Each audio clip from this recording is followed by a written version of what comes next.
Welcome to Spirits Podcast, a boozy dive into mythology, legends, and folklore. Every week we pour a drink and learn about a new story from around the world. I'm Amanda. And I'm Julia. And this is episode 114, Your Urban Legends, part 18. Ooh, so many numbers. So many numbers. Ooh, we're getting towards some good XX numbers. Oh, yeah, like the Super Bowl hats, you know? We will be able to have a jersey that's just like double X, triple X, blah. I can't wait until we're at L, where it's just like L for love. So confusing. We have to think maybe we could get some sexy legends for episode triple X. Ooh, sexy. Well, in the meantime, we would love to welcome our newest patrons, Tristan and Mod Mom Erin from the Join the Party fam. Hello, welcome. Hey, Erin, what's up? And thank you to our supporting producer level patrons whose support sustains us, makes the show possible. Philip, Julie, Eeyore, Kathy, Vinny, Danica, Marissa, Sammy, Josie, Amara, Neil, Jessica, Phil Fresh, and Deborah. Oh, man, I wish all of you could just come and have a beer with us. That would be awesome. And of course, we would be sure to invite our legend level patrons. Jordan, Jess, Sarah, Zoe, Sandra, Audra, Mercedes, Jack Marie, and Leanne. First round's on us. Anytime you all hang out with us, first round's on us. Speaking of first rounds, I recently visited Lake Placid, New York, where my family often went when I was a little kid, and makes my absolute favorite beer in the world. Do you know what that is? No, I don't actually.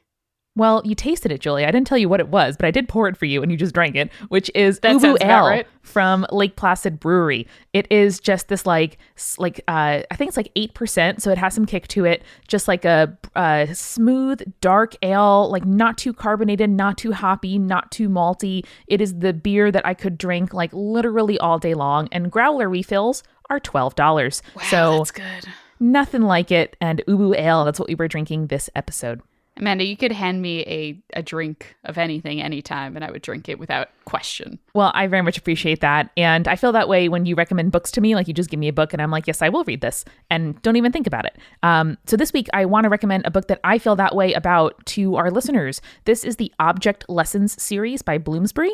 So this is basically a series of small books. I saw it in a bookstore and they were so beautifully designed that I had to just pick it up and investigate. But basically all the books are smallish, squarish black books with just a noun for a title.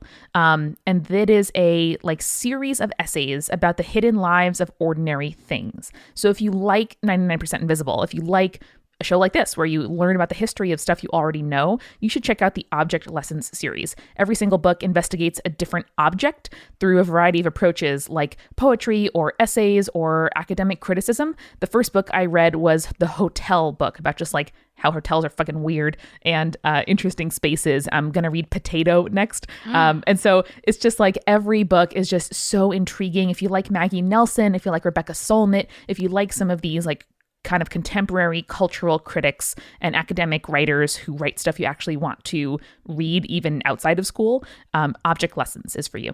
Those sound incredible. I'm definitely going to check those out. And they were kind enough to send me some review copies to read and to share on the show. So I'm just very thankful. They were all very cool people to work with.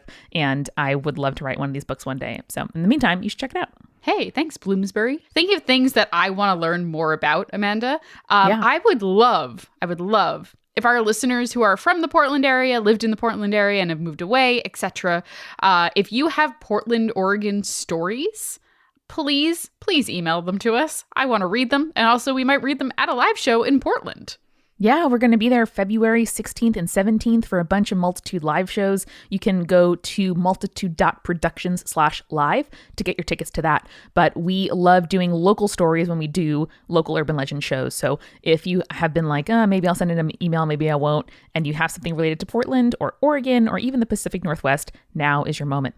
Yeah, do you have a Bigfoot sighting story? Please tell me about it. spiritspodcast.com, and you can use the little contact link. Yeah. Or email us at spiritspodcast@gmail.com. Either one works. And finally, this week, we would love it if you would share Spirits with a friend. Just one friend. Just pause the podcast, open up your messages, and text the friend that you think is the creepiest and coolest person you know. Because Spirits is great, sure, but what really is the best is bonding with your friends over creepy shit. And this is the podcast that hopefully can bring you a little bit closer to one of your coolest friends. If your friendship isn't based on creepy shit already, we'll help you make it based on creepy shit. That's what we do. It's that whole other layer, that whole next dimension. All right, without further ado, enjoy Spirits Podcast episode 114, Your Urban Legends, part 18.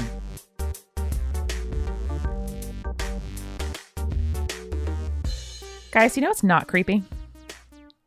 A lot of Most things aren't creepy. Sunlight. Well, that depends if you're a vampire. If you're a vampire, sunlight is very creepy. It's less creepy than like excoriating.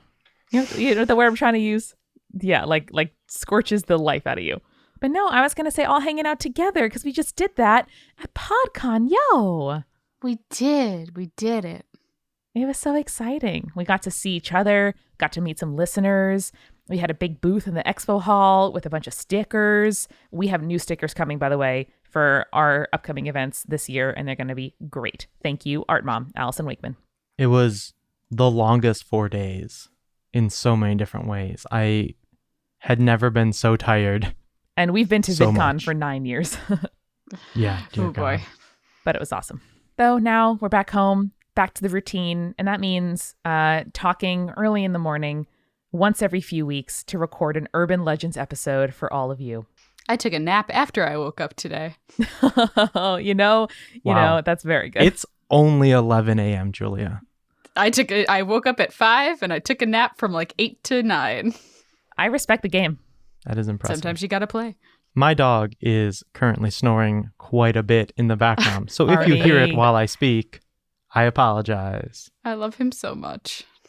He's very sleepy. He doesn't know that he's going on a road trip today, so he's going to have a panic attack in about the next few hours. Oh, Arn. Hey, sounds like my kind of day. He thinks we're leaving him forever every time we pack a single suitcase. Oh, Arnie. Same, though. Do you want to start with a story about Thor, the devil, highwaymen, murder, ghosts, and a deadly curse all in one place? Yes, I thought that was a list, and I had already forgotten the first thing once you got to the third. But then when you're like, "Oh, it's all together," and I was like, "Yes, I am invested." sold. Now. Whatever that is, I'm down.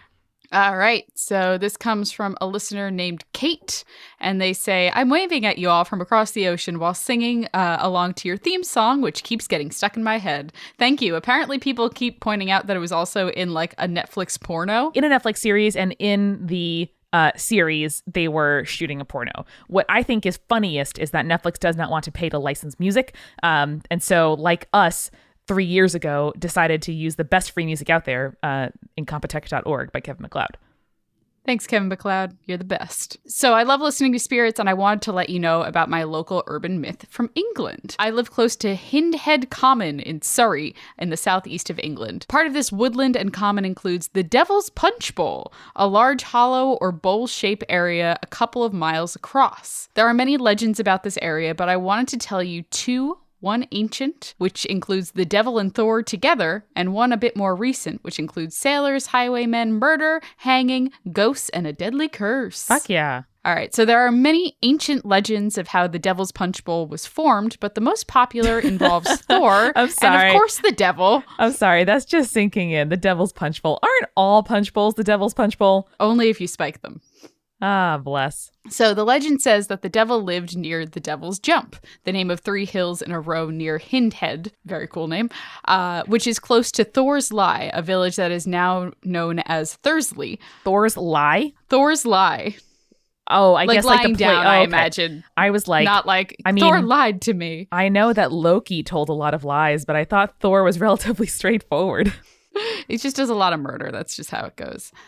So apparently they would regularly torment each other by jumping from hill to hill, with Thor throwing thunder and lightning bolts at the devil, and the devil retaliating by scooping up handfuls of earth and hurling it at Thor. One of the largest of these left the bowl shape of the punch bowl. The area is now a tourist area for hiking, cycling, and the National Trust that manages the land graze ponies, as well as some huge Highland cattle with enormous horns. When it is a misty, foggy day, the fog lies low in the punch bowl and neighboring hills and looks really atmospheric, which is lovely until you see an enormous Highland cow coming towards you in the mist. I'm sure they've given a few hikers a bit of a scare. That's very good. Can you imagine just like a big ol' cow coming towards you, big ol' horns, just appearing out of the mist? Adorable. I love it. It's very like Instagram. There are a lot of people on Instagram who are like travel influencers and will just like post foggy pictures from Iceland all the time. And I very much picture this as being one of those where you're on a photo shoot and then the cow just like doesn't stop coming toward you. And you're like, oh no. Oh, wait. Oh no. Please. I don't have any whatever cows eat. Grass? Yes. Hay? I don't know. The other legend I want to tell you about is slightly more recent and is probably the most famous in our local area. It relates to the barbaric murder of an unknown sailor and a curse that was put on his memorial stone. So here we go. In September 1786, a sailor was walking back along the main road from London to Portsmouth on the south coast of England, where his ship was moored. This route was infamous for local highwaymen and robbers who would regularly attack stagecoaches as they traveled along the road. The highwaymen would rush down the hill of the punch bowl and jump out in front of the coaches and scare the horses, causing them to crash down the hill. Rude. Very rude. Just a rude thing to do. This sailor was walking along this route and stopped at a local inn near Thursley. I keep almost saying Thursday.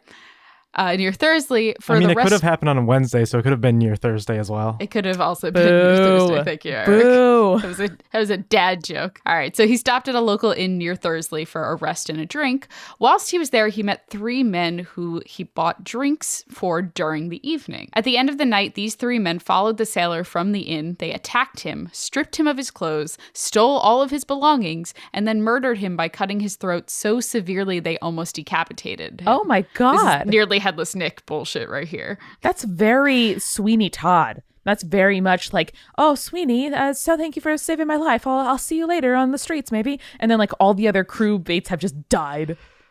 That was a great Anthony impression. Thank you for that. Awesome. They finally pushed his body down the hill into the punch bowl. Amazingly, the men were apprehended not long after the murder and 6 months later were declared guilty and hung to death at gibbet, I think, or gibbet. Again, something with a G. Another escalation. We really can stop the violence somewhere. It's, oh goodness. All right, so they were hung to death on a gibbet at the top of the hill above the punch bowl close to the crime scene. Their bodies were left there for around 3 years as a deterrent. That's too long. What? 3 days would be too long. 3 hours would be like, okay, I get it. Hold on, these are dead bodies? Dead bodies. That were left there for 3 years? Oh, apparently. no. Too long.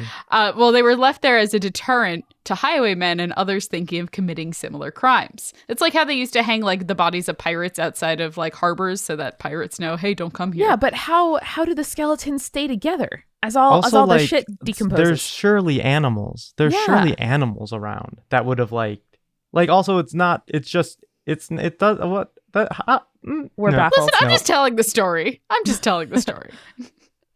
All right. No, this is an inquisition on you, Julia. You have to answer you are all of our questions. responsible. I picked the story. I have to answer the questions for it. Fine. Soon after the murder, a stone was erected along the side of the road to mark the spot where the sailor met his death. In 1826, the road was moved and caused a long-running feud between local landowners. The stone was moved to a new location along the road, but after many arguments between the landowners, it was moved back to its original location, and a curse was added to the back of the stone to prevent it from being moved again. The curse read, "This stone was erected by order and at the cost of James Stillwell, Esquire of Cosford, 1786. Cursed be the man who injureth or removeth this stone."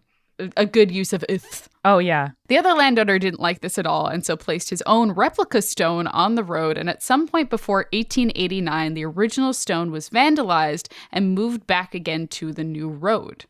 The stone was not moved again for over 40 years, but in 1932, to much divided opinion on the logic of defying the curse, it was moved for a final time back to the original site where it has remained ever since. For this final move in 1932, according to local legend, the manager of a local garage laughed at the curse and volunteered himself and his employees to move the stone. One employee is known to have died shortly after from an unexpected illness, while the garage manager himself broke his shoulder when he fell from a ladder and caused enough damage to prevent him from ever working again. Oh, God. Another volunteer is known to have died of a heart attack a short while after having moved the stone. It is now said that the stone must never be moved again, but some local people say that if it is ever moved, it can only be moved by women. Going back to the hanging at the gibbet, after the hanging of the three guilty men occurred, many fears and superstitions arose around Gibbet Hill, with people saying that they saw ghosts of these men and the sailor coming out of the mist that can hang low around the gibbet and the punch bowl. Superstitions here became so famous that they're mentioned in novels such as Charles Dickens's Nicholas Nickleby, and Arthur Conan Doyle, the author of Sherlock Holmes, said it was his inspiration for the book The Hound of the Baskervilles. I do like that story a lot. Bad episode of the Sherlock TV show, but a good, good story. Therefore, in 1851, Sir William Earle, a local judge, paid for a Celtic cross to be erected to banish these ghostly fears and raise the local spirits. Get it? Raise the spirits, like, of the people, but also the ghosts. Hey. Boo. Wait, hold on. That gets a hey, but my thing got a boo. Unfair. Unfair standards at Spirits Podcast. And Kate says, thank you for taking the time to read this. I hope it caused a few shivers for your spines. It did cause some shivers, but that's because for some reason between like 10:30 and 12, my office just becomes really cold every day. Oh. And I don't know why. It's very strange. Like I always get like really, really cold at that time of day. Is that why you send me adorable snaps of your adorable dog, Arnie, just like in a nest of blankets? Yeah, I mean, that's just how he is, regardless of the temperature. He always loves a big nest of blankets. That's why we get along. Me. Yeah. Who doesn't love a big nest of blankets? I don't know. They're wrong. He hates making his nest, it seems. Because if Amanda will attest to this, that whenever I send snaps of him making a nest, he is just constantly whining. And seems like he is so distraught, but then he's immediately happy afterwards. And we can't tell if it's just part of the ritual for him or if he's genuinely like, why can't I get this to be the way I want it to be? Your dog is so anxious and I love it. I know. I really relate to it so much. Or what happens to me is like when I'm coming home from an event or from traveling, that's like the 5 minutes when I'm closest to home that I most acutely need to be home. Like as it approaches, I'm just like, I want to be in my bed. And I get so sleepy and like giddy with sleep because I really want to be there. And so I feel like Arnie is just like, I want to be in my nest. And as the nest is closer to being assembled, he just gets more and more impatient. I get it. Yeah. He's also very old. So he's just kind of a crotchety old man. Oh, he's just an old boy. What a good segue. I have a story about a creepy crotchety old man. Tell me about it. This is titled The Devil on My Doorstep, literally, from Layla. They say, so this happened when I was an itty bitty 4 or 5 year old child. So I don't remember it happening, but my mom told me the story a couple times and I tell it to my friends when they want to hear something creepy, or if they don't. That's a mood. So one day my aunt was over at my house with her kids for a play date with me and my brother. My mom was in the kitchen getting us all snacks while my aunt was in the living room keeping an eye on us kids when the doorbell rings. Now, since my mom was in the kitchen and my aunt was close to the door, she decided to get the door for my mom. When my aunt answered the door, she saw an older man in his 60s or 70s, who was dressed like a priest. Saying dressed like a priest is so ominous. So it means it's definitely not a priest. So ominous. I mean, you recognize your priest. Like, that's how it works. Okay. Ooh, okay. I love when there's a priest on my flight. I'm not Catholic, but anytime I see like a priest on my flight, I'm like, we good? This'll work out. I don't know why. There's absolutely no reason that I would be comforted by a priest on a flight at all. But I'm always like, this seems better. How many times have you had a priest on your flight where this is like a common thing? You're never. Like, every time I see one. Of my 4 flights to and from PodCon, 3 of them had a priest on them. What the fuck? Eric, are you sure it wasn't a shapeshifter with one shirt in his suitcase? It is extremely common. I would say a solid 30% of my flights have a priest on them. That is a wild number. I've seen a priest in the wilds like twice. Oh, at airports are the number one place I see priests. I see nuns all the time in airports, but priests not so often. I don't know if I've ever seen a nun in an airport. I saw there was also a priest when I flew earlier in January before PodCon. There was also a priest on one of my flights. Hey, Ohio is wild. But why are there so many priests? But a lot of the time I'm taking connecting flights that are not to or from Ohio. So I'm just saying a lot of priests flying around. Now, are these places like super in need of priestly care, or are these priests just like super worldly and like out and about doing stuff? I just assume they have to go like, I don't know. A I don't know what conference. they're doing. Yeah. My great grandmother was in a like Lutheran choir and would travel on Greyhound buses like all around like the eastern half of the U.S. Going to performances and like visiting her friends and stuff. And apparently she was like BFFs with a bunch of nuns in her like church organization. And they knew how to travel. They had like cute little like overnight bags, knew how to like put their stuff away, had like a container for their habits. I think it's awesome. So back to Layla's story. The man said hello and started talking to my aunt, asking if he could come in and talk to the lady of the house. Nope, don't do it. Now, for some background info, my mom and my aunt have always had spiritual things happen to them, and they both believe in spirits and other entities, as they've had too many experiences not to. So when this old man asked to come in, my aunt got this sick feeling that something was wrong. So naturally, she told him he couldn't come in and he needed to leave. Good call. Correct. The old man got angry and started arguing with my aunt that she just had to let him in to speak to my mom. Meanwhile, my mom heard my aunt start to raise her voice as she was arguing with the old man. But when it was the old man's turn to say something back during the argument, all my mom heard from the kitchen was this gargled, guttural noise. No. My mom understandably got freaked out and ran to the door with a knife in her hand.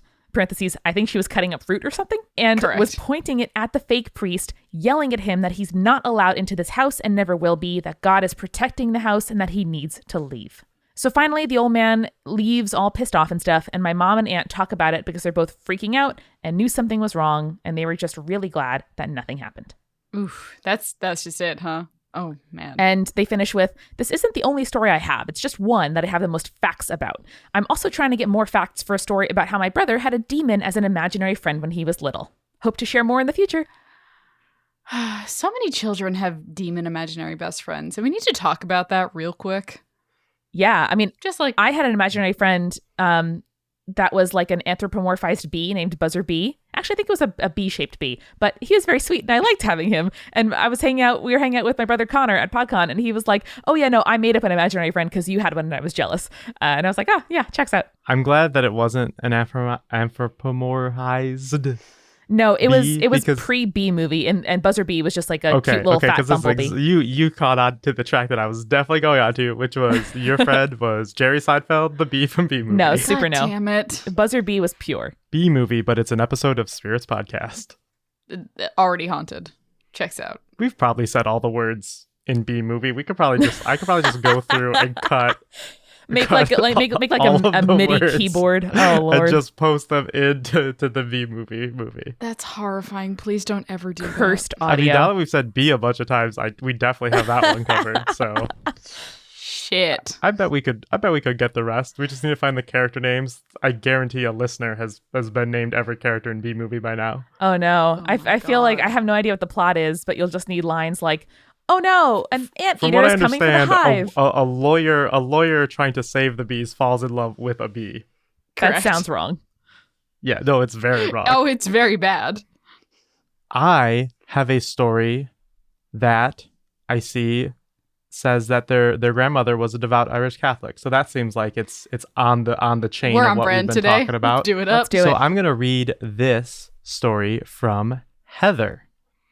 And it goes a little something like this. Every time. It's titled Flying Ghost Children. I'm down. So my mom is the oldest girl of 7 brothers and sisters. Fun fact is that the children went boy, girl, boy, girl, boy, girl, boy. My nan Very was a impressive. very devout Irish Catholic, obvious by the 7 children, but she was also very spiritual. When she was alive, she told me about the ghost and that they experienced when they lived in their house in London. When my mom was about 5 or 6, she was playing in her bedroom when she noticed that there was a girl that she didn't recognize sitting there on the chair in her room. She wasn't scared, but went to find my nan and asked who the girl was. Obviously, when she went to investigate, there was no girl there. About a year later, my uncle, who would have been around 3 or 4 years old at the time, was playing with a little boy in his bedroom upstairs.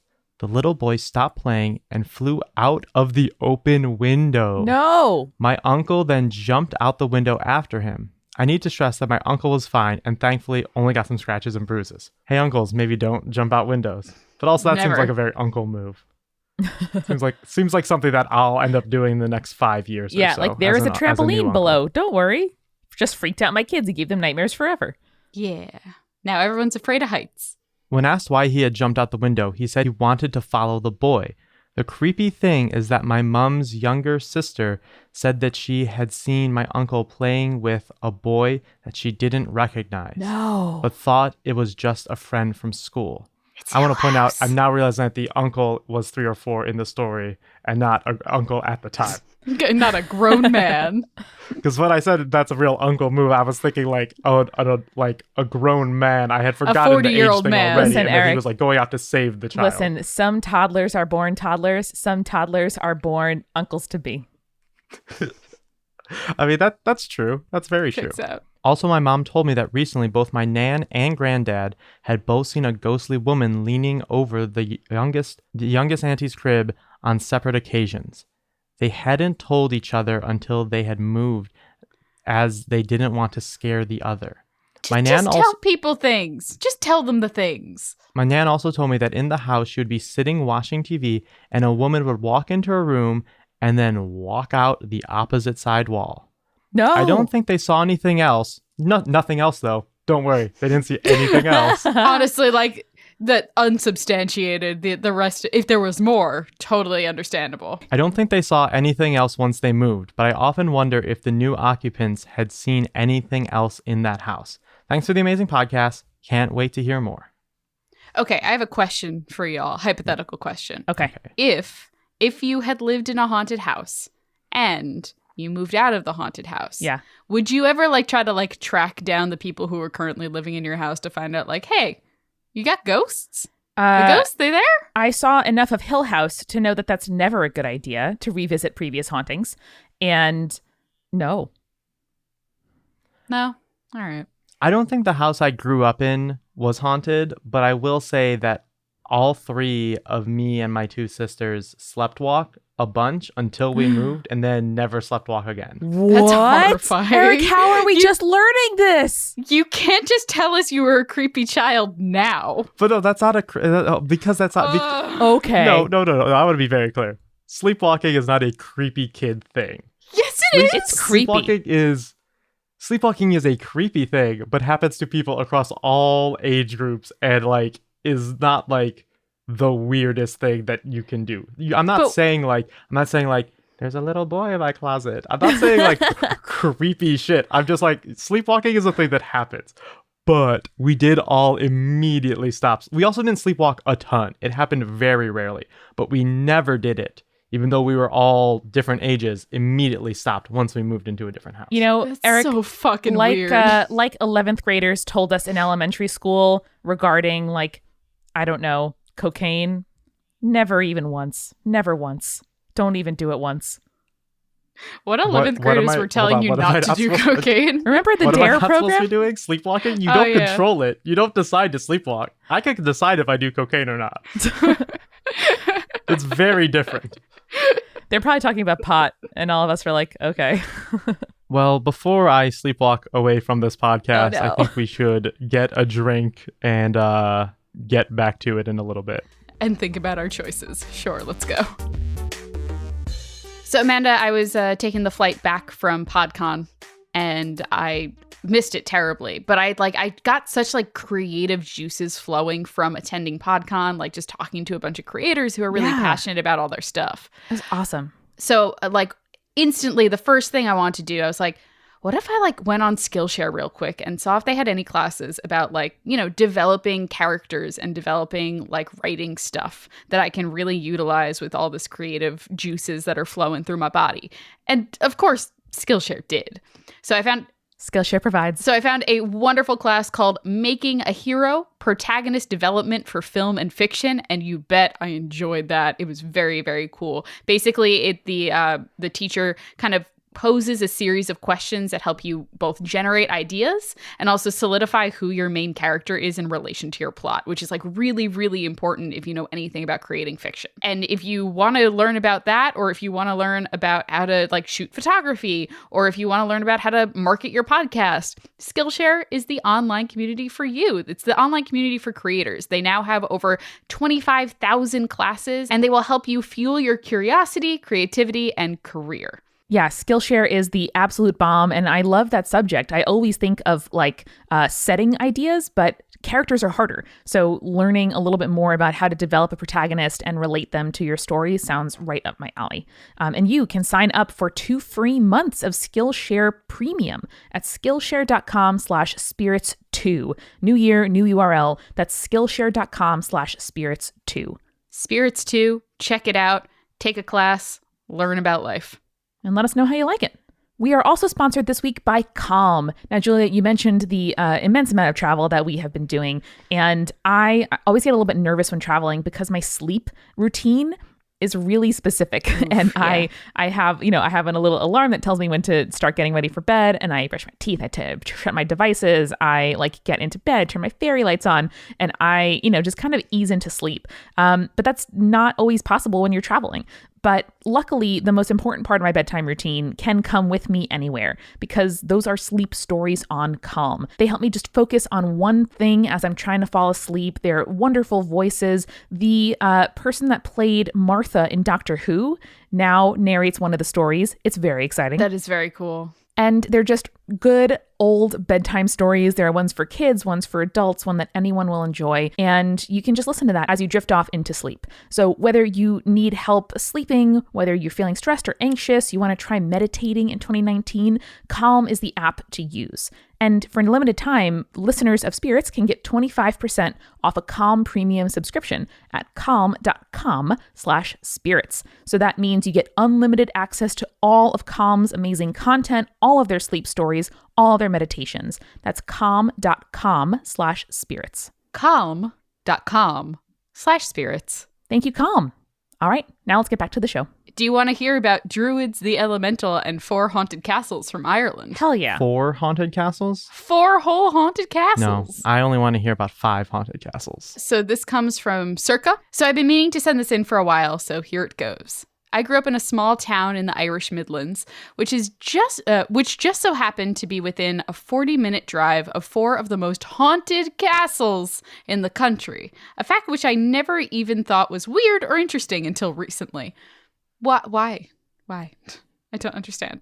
I would find that so interesting. Most of them I visited quite often, though some I only really found out the extent of the haunting once I started looking into them more. So without further ado, here's... Hey, real quick. How often are you visiting these haunted castles? And apparently why? Quite often. Why? Why are you going, you know where I'm going to go today? The haunted castle. I mean, I would go to some haunted castles if they were within driving distance. I would definitely go to a haunted castle. I wouldn't go to the same 4 haunted castles quite often. Yeah, all right. Yeah, but if there isn't much else to do, what are your options there? I guess. That's fair. I guess. It's the Irish Midlands. I don't know what the nightlife is like around there. All right. So without further ado, here is a quick roundup of my local haunted castles. I love that you can do a full roundup of your local haunted castles. I will start with Kitney Castle. There have been several castles in the same area dating back to before 1200. Wow. Okay. Jesus. Anything that old is haunted. Though the current structure was built in 1630, then burned down and was rebuilt in the 1920s. It is now a hotel and a beautiful wedding venue, if you don't mind a few uninvited guests from the spirit realm. Can I just suggest that, What? That's wild. Can I just suggest that maybe if a thing burns down, you'll leave it? What about the White House? The White House burned down. You want to build another White House. Maybe we should have just left it, though. That's a good point. Good point. All right. The castle stands... actually, Amanda, we should probably think about changing my wedding venue now to this haunted castle. Ooh. I don't know, just a thought. I mean... I don't want to... I'm very down. Fly to Ireland for that. That's a long flight. Fine, all right. Don't come to my wedding then. I mean, I'll happily fly to your place, assuming LaGuardia is open by then. All right. Yeah, Jesus, don't do that to me. All right. It stands near a woodland area where it is said that druids used to worship. And there are also remains of an abbey nearby. Now that I think about it, it would honestly be surprising if there wasn't a ghost there. The main ghost is a monk named Hugh, who tends to hang around the bar in the dungeon and is said to be 6 foot tall and swathed in black. Just gonna let that sit there for a second, because Hugh hangs out at the bar in the dungeon. It's very good. Mm-hmm. Creepy. Yes. All right. Some of the hotel's bedrooms, the Geraldine room and the Elizabeth room, also seem to be haunted by the White Lady, Lady Catherine Hutchinson, who commissioned the current castle prior to it being burned down, along with an unnamed child whose laughter can be heard from time to time. The next castle is Charleville, and this one that was all just one castle. That was all one castle. There's so many rooms, it's gotta be haunted. So many different things happen to that one castle. That's enough bad stuff to happen to 4 castles. At least. The next castle is Charleville, and this is the one that I visited the most growing up.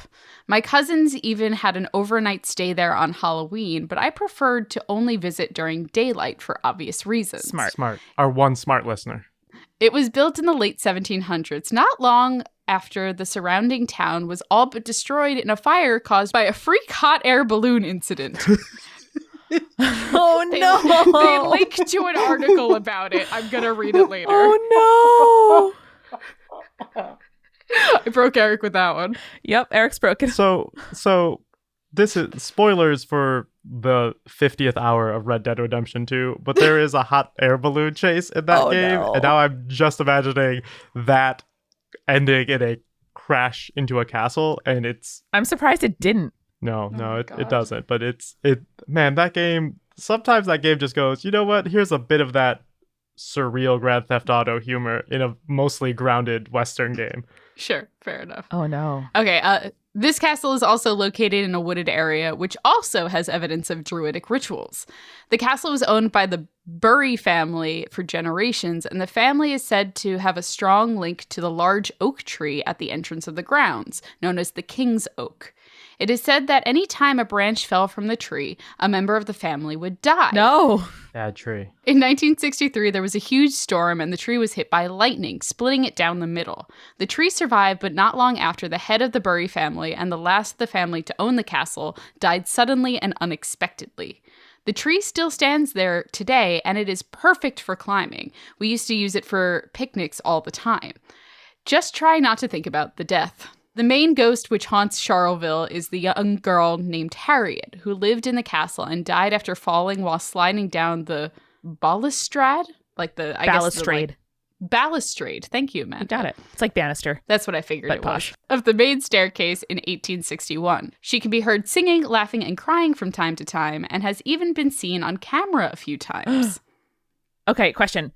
Do y'all think it's creepier for the ghost child to have a varied forms of expression and laugh and cry and yell and whisper, or to have the consistent ghost that only will creepily whisper or creepily cry? I like variety in my ghost hauntings. Fair. I don't like any of it. No.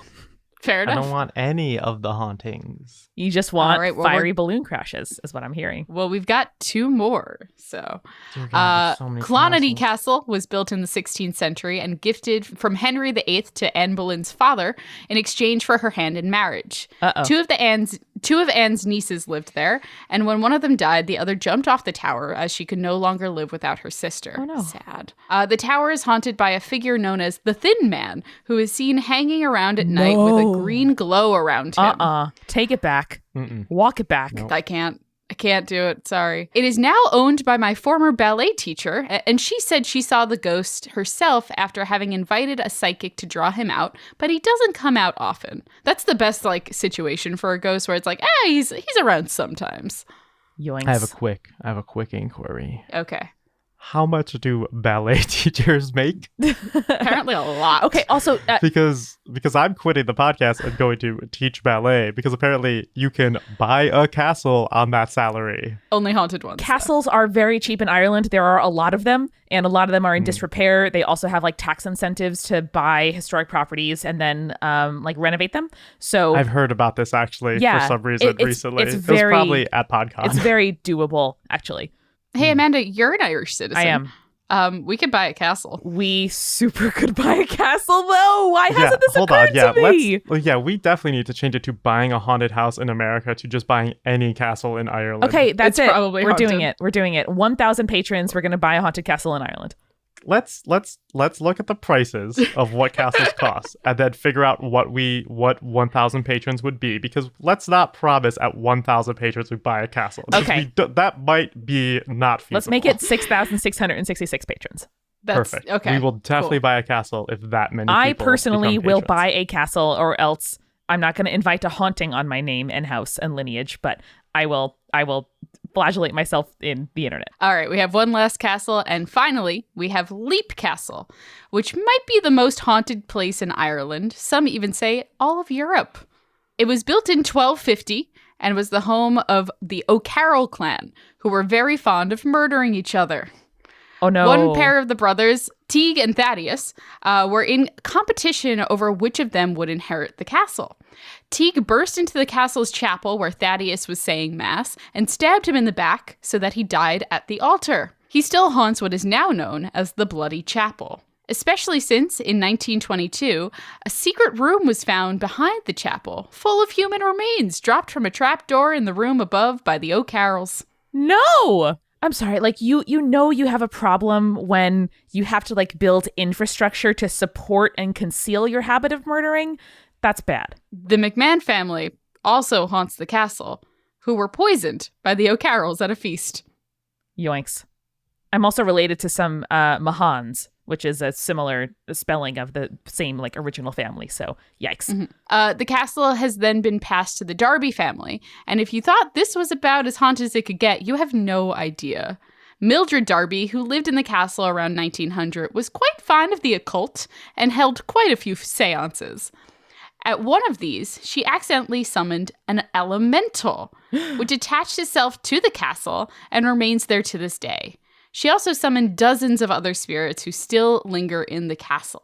It is now occupied by the Ryan family, who seem to get along quite well with their ghost housemates. So much. I echo Eric's statement that each of these castles has enough haunting for like a full county of castles.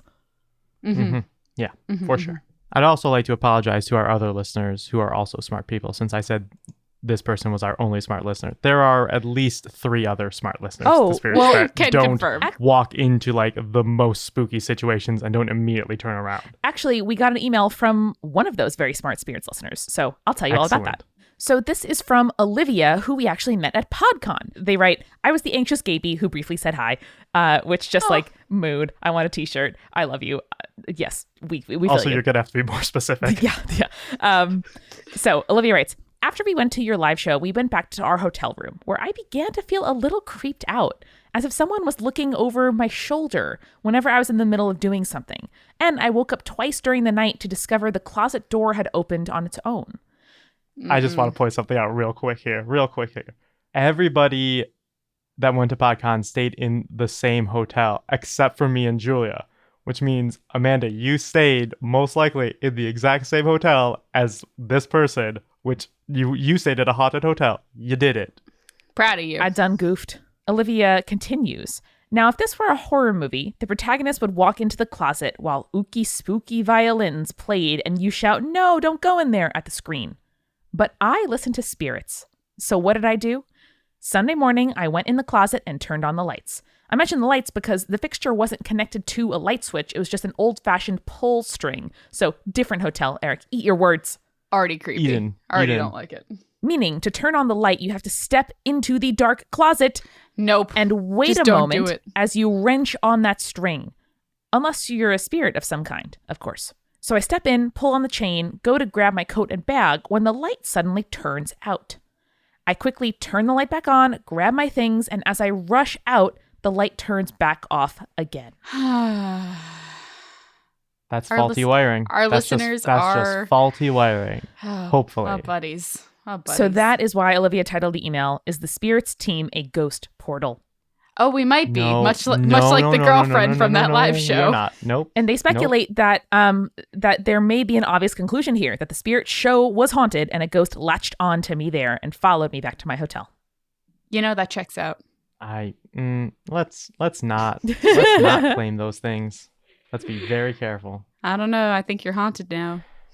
I have a story titled Haunted Mirror Story That Is Safe for Eric to Read. Oh, yeah. Huzzah. So I did not read this one beforehand because it said it was safe for me to read. So I'm just relying on Martha to guide us through to the end of this episode. All right. They write, "Hello, Spirit Squad. I found your podcast via Potterless and absolutely love the Urban Legends episodes. Growing up, I had and still have an overactive imagination, and scary stories would freak me the fuck out. Smart move. I avoided them for a long time, but also now work in an emergency room, so scary shit is just par for the course. This story is not mine, but my aunt's. She grew up in the Midwest, and when she married, moved down to Georgia. We went to visit her once when I was around 12, and overheard my parents talking with her about how one of the first houses she owned down south was haunted. She and her children were in the backyard, no one was in the house, and they looked up and saw children's faces in the windows. I Scooby-Doo the hell out of the room after that and didn't hear the next story until just recently." A question for y'all. What is the most haunted state? Because I would argue Georgia is probably the most haunted state. Well, see, that's because of my whole issue. That's where probably the most people died during the Civil War. Probably, and people yeah. always see these Civil War ghosts. Old-timey ghosts. Old-timey or ghost. are we talking about modern hauntings and cryptids? Because that's got to be Florida.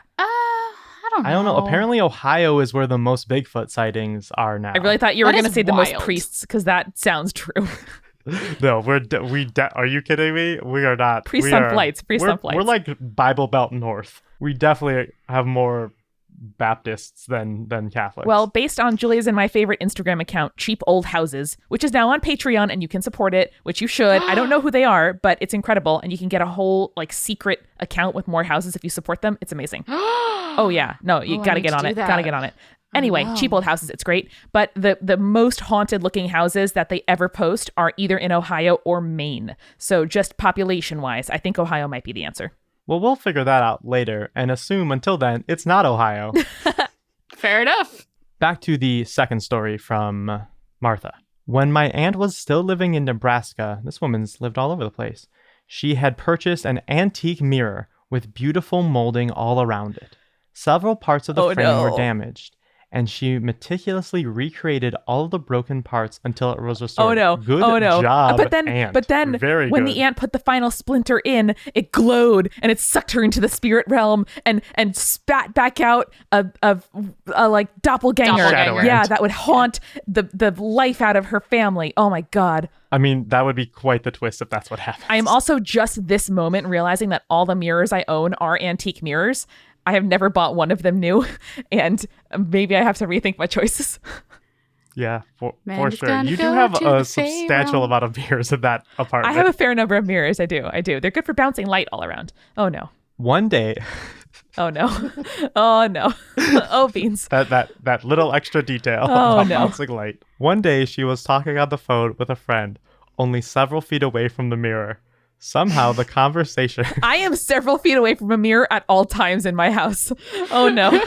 Oh, nerds. And you're talking to friends right now, over the phone. No. Somehow the conversation came around to ghosts/poltergeists. This is literally about you. This is about This is about your future niece or nephew, just telling a story about what's about to happen to you right now, Okay, Amanda. rip the Band-Aid. Let's find out. And my aunt loudly said, "Oh goodness, I don't believe in poltergeists." Can you say that now, Amanda? No, I won't. It's your destiny, but fine. One day.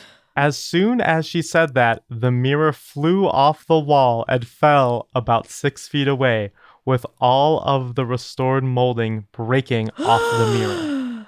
That's bad.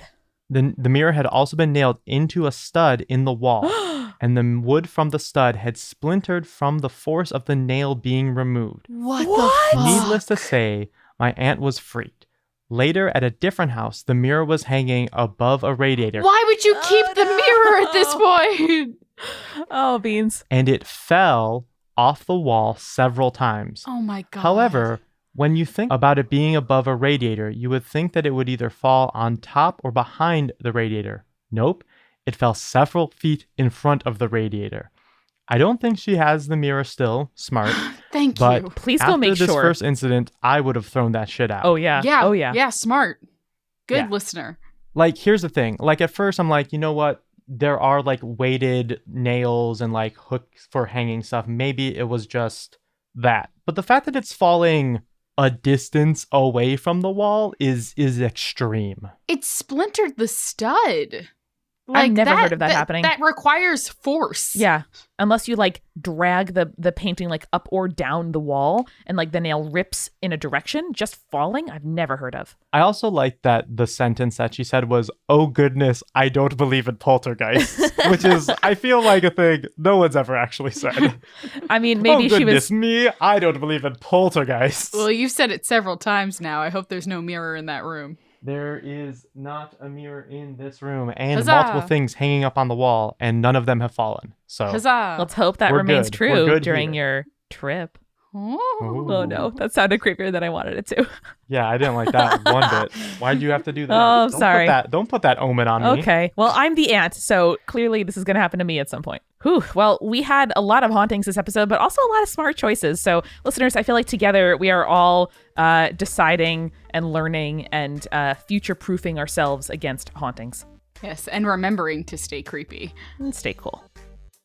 Thank you again to our sponsors. Skillshare is your online learning community. If you're a creator, if you're a hobbyist, if you want to learn anything at all, go to Skillshare.com/spirits2 for 2 free months of Skillshare Premium. And thank you to Calm, the #1 app for sleep, meditation, and relaxation. Calm.com/spirits will get you 25% off a Calm Premium subscription, which includes unlimited access to all of their content.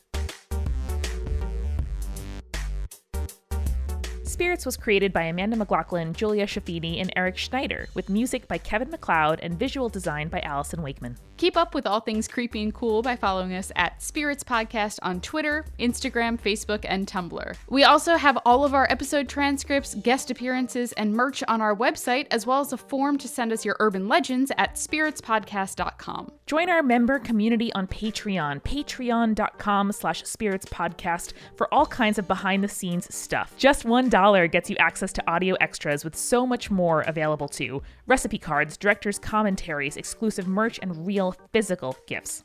We are a founding member of Multitude, a collective of independent audio professionals. If you like Spirits, you will love the other shows that live on our website at multitude.productions. And above all else, if you liked what you heard today, please share us with your friends. That is the very best way to help us keep on growing. Thank you so much for listening. Till next time.